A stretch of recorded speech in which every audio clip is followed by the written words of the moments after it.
now ìmọ̀ràn Mala Ahmed fún bàbá wa governor elect àwọn náà ní sitting governor lọ́wọ́lọ́wọ́ wọ́n tó jẹ́ governor elect bàbá wa Isaka bàbá wa Adémọ́lá Adélékè bàbá wa Adémọ́lá Adélékè tẹ́ jẹ́ sitting governor Ọ̀ṣun lọ́wọ́lọ́wọ́ tẹ́ tó wá jẹ́ governor elect tẹ́ jáwé olúborí mo bẹ̀ Ọlọ́run fún yín pé Ọlọ́run jẹ́ ṣàṣeyọrí ẹ má jáwé èèyàn tàn máa o ẹ rí i pé gbogbo ọ̀rẹ́ tí ń jẹ́ pé afẹ́ fowó wa nǹkan Ọlọ́run fi gbà fún yín o wọ́n bá ṣàdúrà pọ̀ nǹkan Ọlọ́run fi gbà fún yín o wọ́n bá ń lọ kíní kan pọ̀ nǹkan Ọlọ́run fi gbà fún yín o reality nínú ìwòye tèmi observation tèmi reality lọ́lọ́run fi gbà fún yín o àwọn òṣìṣẹ́ sọ wípé ẹ̀ ń sanwó àwọn dáadáa ní tí gbogbo ayé wá ń sọ nípa ẹ má dìbò fún lẹ́ẹ̀kejì nítorí kó ṣe aláwọ̀kọ́ yìí dáadáa ẹlẹ́ẹ̀kejì wo ṣe dáadáa bàbá gọ́vnọ̀ bàbá wa Adélékè ẹ má ṣe bẹ́ẹ̀ kódà tó bá jẹ́ pé lóòótọ́ ni ká ní tradition ni pé tí ẹ̀yin ìjọba tẹ́ bá ṣe first term tẹ́ bá ṣe táàmù kan tán tẹ́ ṣe dáadáa táàmù ẹlẹ́ẹ̀kejì tẹ́ bá wọlé kálẹ̀ ṣe dáadáa ẹ wọ́n yẹ kẹ́yìn ò lè ṣe dáadáa nítorí pé àwọn èèyàn Ọ̀ṣun ṣe dáadáa sí yín púpọ̀ àwọn èèyàn rí owó báyìí àwọn mi ò tiẹ̀ gbà lọ́dọ̀ opposition àwọn mi ò gbà wọ́n dìbò fún yín àwọn mi gba owó yẹn wọ́n tún dìbò fún yín bàbá wa Adélékè gómìnà Adélékè ẹ dákun ẹ ṣe dáadáa sáwọn èèyàn ní second term yìí ẹ̀rù ń bá gbogbo àwọn tí wọ́n jẹ́ èèyàn rẹ wípé torí pé ẹ fẹ́ gba second term lẹ́ fi ṣe dáadáa first term ẹ wá disappoint àwọn èèyàn yẹn ẹ ṣe dáadáa ní second term yìí even ju first term lọ ọlọ́ọ̀bà rẹ̀ lọ ẹlẹ́ẹ̀kejì tí mo fẹ́ pé bàbá wa gómìnà Adélékè lákèsí ni wípé àwọn èèyàn ní ẹtún ẹ̀dẹ̀ ṣe ju gbogbo ìlú yòókù lọ lọ́sùn èmi wá dẹ́dẹ́ mo dẹ̀ dáwọn ìlú yòókù mo rí pé ẹ try láwọn ìlú yòókù náà lóòótọ́ mo dé Òṣogbo mo dé Fán mo dé Lòbú mo dé Rìn mo dé Ìbòkun mo dé Bòkun mo dé Jígbò mo dé Dòó mo rí pé ẹ try láwọn ìlú yòókù náà but mo rí pé ẹ try lẹ́dẹ̀ gan-an dáwọn ìlú yòókù lọ ìyẹn ò wá ṣe èébú nítorí pé bẹ́ẹ̀ bá fún òrè náà lọ́kọ́ ọ̀dọ̀ ara rẹ̀ ní òròkó sí ṣùgbọ́n mo fẹ́ pè sákèsí kẹ́ ẹ mọ̀ wípé ọkọ tí wọ́n fún yín this time around kìí ṣọkọ ìlú yín nìkan ọkọ gbogbo Ọ̀ṣun ni ẹ try láti jọ jẹ́ wípé ẹ balance odi méjì sà gẹ́gẹ́ bí ọmọ Ọ̀ṣun state tó lè fún bàbá rẹ̀ ní ìmọ̀ràn ẹlẹ́ẹ̀kẹta gómìnà Adélékè nínú tí mo fi rí táwọn yẹn fi takò yín láwọn tẹ́ takò yín ni wípé ẹ kàn jẹ́ ọkọ mùsùlùmí ni ẹ kì í ṣe mùsùlùmí pé ìyẹn wá fà kó fi jẹ́ wípé Christian government ni a lò lọ́sùn torí pé already deputy yín Christian ni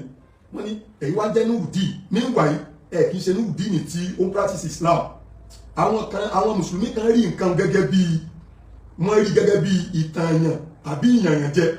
ẹ bá declare pé Christian ní gangan kò sí tó burú náà democracy là ń lò ẹ bá declare pé Christian ní gangan wọn ò bá mú Muslim ní deputy yín àwọn mùsùlùmí feel deceived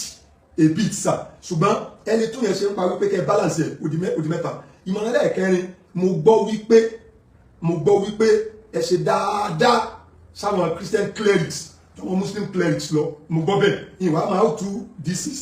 mo fẹ́ kẹ́ balance ẹ̀ padà sa bàbá wa Adélékè ìjọba gbogbo yẹn ń ṣèjọba lé lórí democracy ẹ̀ ń ṣèjọba lé mùsùlùmí lórí ẹ̀ ń ṣèjọba lé Christian lórí ẹ̀ ń ṣèjọba lé lẹ́bọ lórí ẹ ṣe ẹ̀tọ́ mùsùlùmí fún mùsùlùmí bó ṣe yẹ kó jẹ́ ẹ ṣe ẹ̀tọ́ Christian fún Christian nínú ìjọba yín bó ṣe yẹ kó jẹ́ ẹ ṣe ẹ̀tọ́ ẹlẹ́bọ fẹ́lẹ́bọ nínú ìjọba yín bó ṣe yẹ kó jẹ́ sà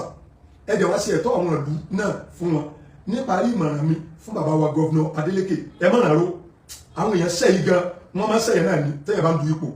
nígbà Ọlọ́run ti wá ní kọ́wọ́ tí ó ba ìkú dà yẹn ẹ dákun ẹ má fi dà yẹn sá àwọn èèyàn ẹ pardon wọn ẹ mójú kúrò fún wọn ẹ gbà wípé bí wọ́n lè fẹ́ tìyàn ṣubú báyẹn náà wọ́n dẹ̀ yíyàn ti ṣubú kò sí tẹ́ fẹ́ ṣe tó wáyé pé wọ́n rí ti ṣubú nígbà tẹ́ ẹ̀yin fẹ́ ti ẹnìkejì yín ṣubú náà ni ẹnìkejì yín fẹ́ ti ẹ̀yin náà ṣubú ẹjọ́ mùjàkadì ni nígbà yẹn pẹ́yìn lọ́wọ́ wa ní kẹ́ ẹ rí ìlànà náà ẹ má tó jókòó lé lórí àwọn èèyàn tó wá sọ̀pọ̀tì ẹnìkejì yín yẹn ẹ má rí wọn gẹ́gẹ́ bí ọ̀tá fún yín ẹ ti di bàbá fún gbogbo wa àwọn ìlú tẹ̀ ti wọlé ẹ má rí ìlú bíi pé òkè ẹ̀yin ò dìbò fún wa à ní ṣe dáadáa lọ́dọ̀ yín ẹ rántí pé owó tẹ́ máa ná lọ́sùn kìí ṣowó ìlú yín nìkan kìí ṣowó ẹ̀sìn yín nìkan kìí ṣowó ọ̀ràn yín nìkan owó gbogbo ìlú Ọ̀ṣun ni owó gbogbo ẹ̀sìn Ọ̀ṣun ni owó gbogbo èèyàn Ọ̀ṣun ni owó gbogbo ìlú Ọ̀ṣun ni ẹ dákun ẹ̀yin lọ́lọ́run fi síbẹ̀ ẹ rántí wípé there is something we call it accountability before our Creator. Whatever we do, we are going to be accountable for it in the day here and hereafter, sir. May Allah subhanahu wa ta'ala bless you. May your tenure, be more successful, more fruitful. Ọlọ́run jẹ́ kí second term yìí, Ọlọ́run jẹ́ ọ̀dà gbogbo aráàlú ju first term yìí lọ. Ọlọ́run ò ní jẹ́ kí ẹ ṣe nǹkan burúkú táwọn èèyàn rò wípé first term wọ́n máa ṣe dáadáa wọ́n lè rí second term gbà tí wọ́n bá gba second term tán wọ́n ṣe dáadáa mọ́ Ọlọ́run ní jẹ́ lè ṣe bẹ́ẹ̀ bàbá wa ẹ balance lórí ọ̀rọ̀ ẹ̀sìn ẹ rántí pé àwọn mùsùlùmí ti feel deceived and cheated nípa wípé the governor is a Muslim and the governor is a Christian and the governor is a Christian but bearing a Muslim name and the deputy governor is a Christian so Muslims also Muslims are feeling cheated and deceived but alhamdulillah wípé wọ́n ní balance wẹ́rẹ́wẹ́rẹ́ ẹ wá balance gan Ọlọ́run bá dúpẹ́ fún yín ìpínlẹ̀ Ọ̀ṣun ò ní bàjẹ́ ìlú Ẹdẹ àti gbogbo olú tí bẹ́ẹ̀ lọ́ṣun Ọlọ́run ní jó bàjẹ́ àwọn tí wọ́n àrí mú lélẹ́yìí Ọlọ́run bá ṣàánú wọn gbogbo ibi táwọn náà gbẹ́ kòtò yẹn sí Ọlọ́run bá wọn di ẹ̀yin náà tọ́lọ́ ní ẹ̀rí mú Ọlọ́run níjọ́ jẹ́ pé yóò wá jẹ́ sábàbí aburú fún yín fún ìlú yín fún orílẹ̀ fún ẹbí yín nítorí pé kìí ṣe gbogbo oore lóore àfi tẹ́yìn bá sọ̀kalẹ̀ lórí oore tọ́wájú oore ní tó máa jó oore Ọlọ́run ṣàánú.